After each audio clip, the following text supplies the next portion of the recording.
Hello, this is Holly Beatty, the Joyful Warrior, a spirit initiated shaman. Of course, we are all being initiated by our spirits to become shaman. So it's just about a ripening, a right timing for us all to embrace the whole of reality, the whole of our perceptive capacities, and to open up that next chapter of human evolution where we are able to perceive all of life and communicate with all of life from our heart. Today, I'd like to speak a little bit about affinity. In the Joyful Warrior Shaman and You 9-level mastery series, affinity is the center to the entire program and process. What is affinity? Affinity is the feeling of falling in love. It's the feeling of that first moment when something catches your eye with a magnetism, with a magneticness. It's a feeling of fluttering in our heart. It's a feeling of effervescence that let us dance in the dark. The movement inside of ourselves that no one else can see. That's a wooing, a calling, a feeling of yes inside of our body. In this world, we come naturally with being able to know that the feeling of affinity is the cue, the clue, the command, even from our innermost self that something is right for us to do, whether that is tasting the milk for the first time from our mother, or catching the eye and feeling the sensation of desire for friendship and connection with others, early in school or with our brothers and sisters. Affinity is a feeling of yes in our body. Unfortunately, as we are educated by our parents, the larger community, and school specifically, we are actually trained to stamp out our relationship to this feeling and to deny it and to call it something else, which is silly or fantasy or just our feelings and not really valid information about what we should be doing. In short, we are trained to not trust ourselves. So the first step in shaman training is to learn again how to feel affinity, how to let ourselves feel it. And that's not easy because our bodies are also, to one degree or another, rigid, held in tension from the kind of stress that we all live in, where we're sort of prisoners at war, if you will. And so we have to learn how to thaw the body of the tension that holds us in a capacity to, that holds us in a place where we can't really feel our feelings or trust them, or our ease of doing so is out of practice, out of place. Today, I'd like to share with you a story of affinity and a time where the feeling of affinity guided me.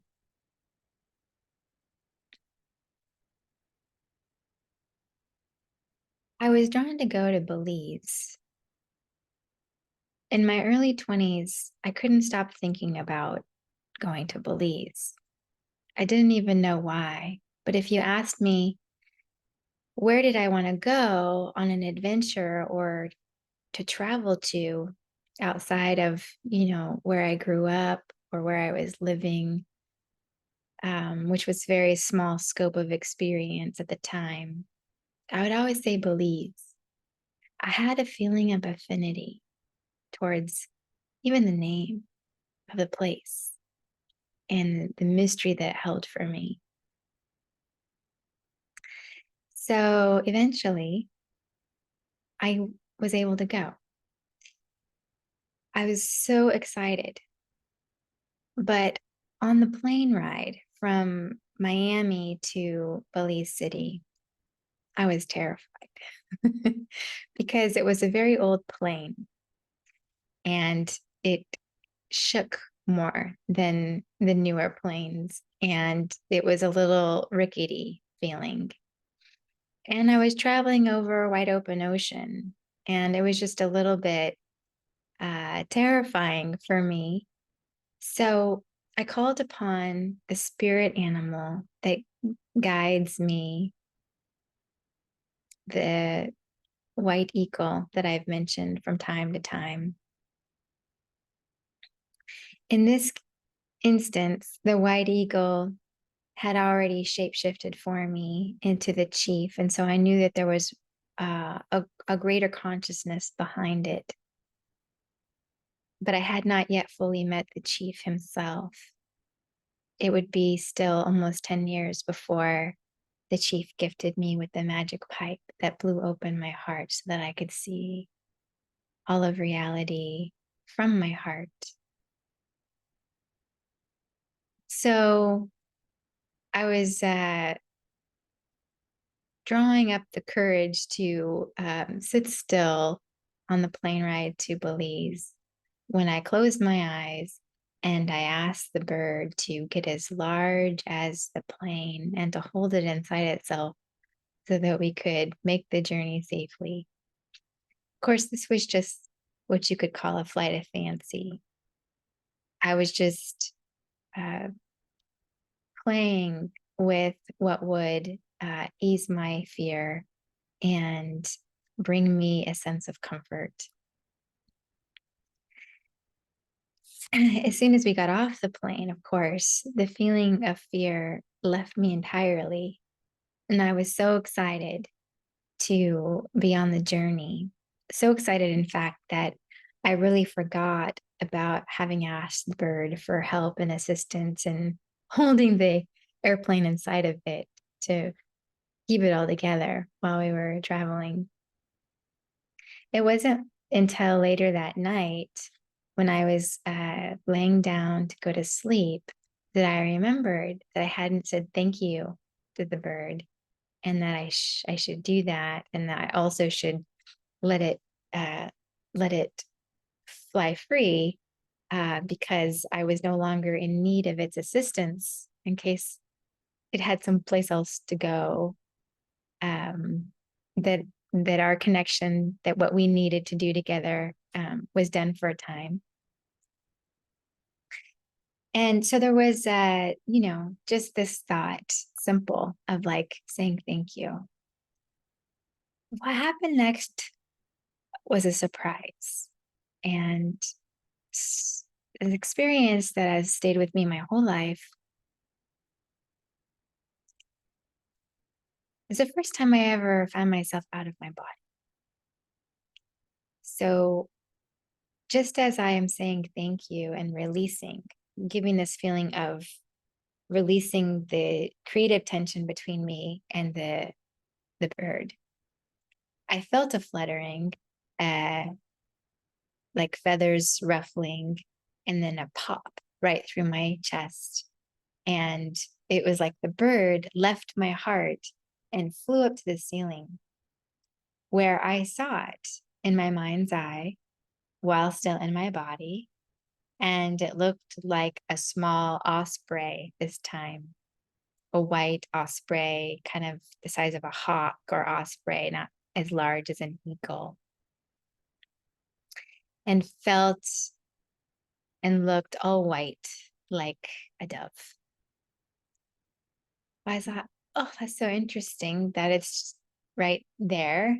And right next to it, behind it, in the thatch of the roof of our little eco cabana, was a spider as big as the palm of my hand. Um, it was huge. And I was just hoping he would stay up there all night and we would both have our own individual places to sleep. So I remembered the big spider.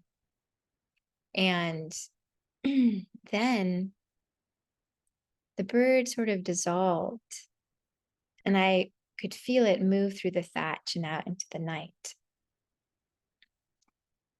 Well, I wanted to follow it. So I had this thought. I wondered if I could. Wonder if I could follow it, go out there. Boom. I was on top of the ceiling, looking down at myself, completely wide awake and lucid, not sleeping, in an astral capacity, completely out of my body. And then the spider was right there, looking at me, could see me. I floated through the thatch and I came into the night, and the bird was there. He started flying, and I started following. In my body, the way I held my consciousness, I was still in my arms and my legs, my body. And I started running. Started running on the tops of the trees, following the bird in the night sky, feeling the breeze and the crispness of the air. You know that feeling that you have when you're on vacation? Uh, you're excited, you're open, anything can happen. I had all those feelings. And I was following Affinity, just this open heartedness into the night. We went and we went and we went. The feeling was just movement and peacefulness and powerfulness until we got into a place where the trees turned from the kind you would expect to see in a rainforest to pine, tall pine trees. And in the distance, I saw and heard a tremendously long, large waterfall. And the bird took me over the waterfall. And that's where we sort of stopped our movement and just breathed.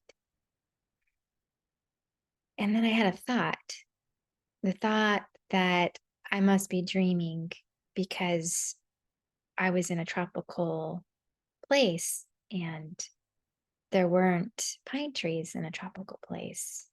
And so I must have imagined that I left my body and that I was dreaming. That was the thought that I had.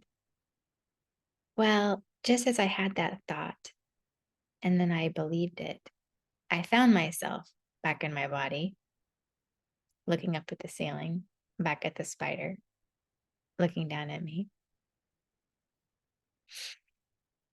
And I fell asleep. A couple days later,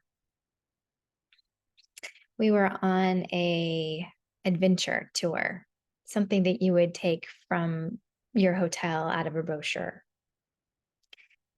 And I knew that we were going to what was called 1,000-foot waterfall. But I hadn't seen any pictures of it and I had no idea what to expect. Well, as it turns out, we traveled to the place where I had been in my out of body wandering flight of fancy. Sure enough, there were pine trees, and there was the waterfall.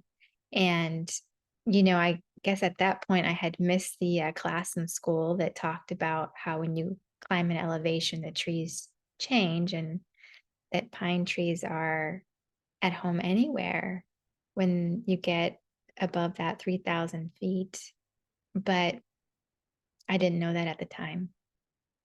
So it was all a surprise to me. And it was this wonderful external confirmation that it wasn't a dream, that it was an auspicious happening. My affinity to Belize grew.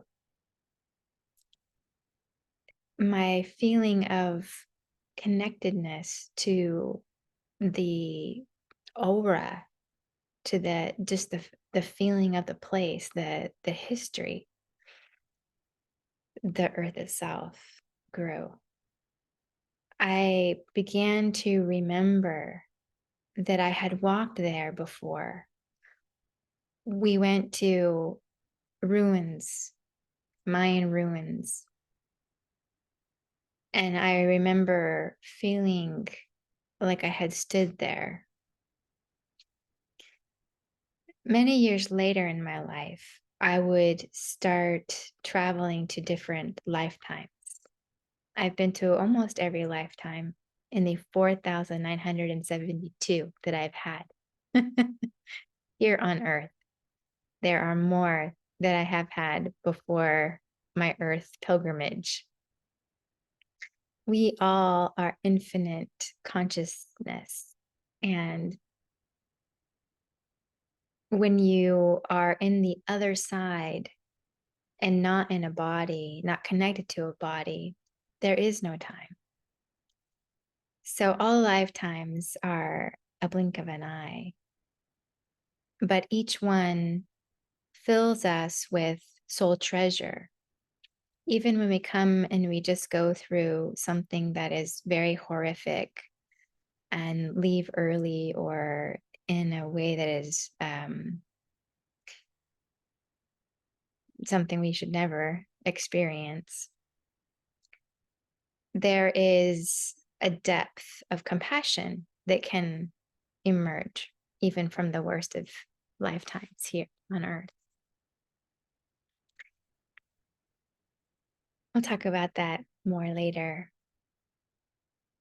The feeling of affinity brought me into connection with a consciousness, the Mayan consciousness and history and culture that I had been in before. Not just once, but like 3 or 4 lifetimes consecutively. That part of the world and I have an affinity towards one another. And there are soul gifts that reside within me that I bring from those times. And at that time, I didn't know that, but I had a hunger. There was a wooing of myself towards that remembering. Affinity works that way. It brings us into our next unfolding. If we are brave enough to listen, if we're courageous enough to experience, if we are trusting enough in our hearts to let our soul guide us. I love teaching the central concept of affinity, because it is unleashing. It takes the bonds off of our being and gives us what we really need to become free spirits. Spirits that are able to come through our vessel, our form, and express ourselves without the limitation of the negation of our spirit. That our spirit wants to come through us as us. That is freedom. That's what it means to be a free spirit. Not to do whatever you want to do, but to let who you really are come through as you.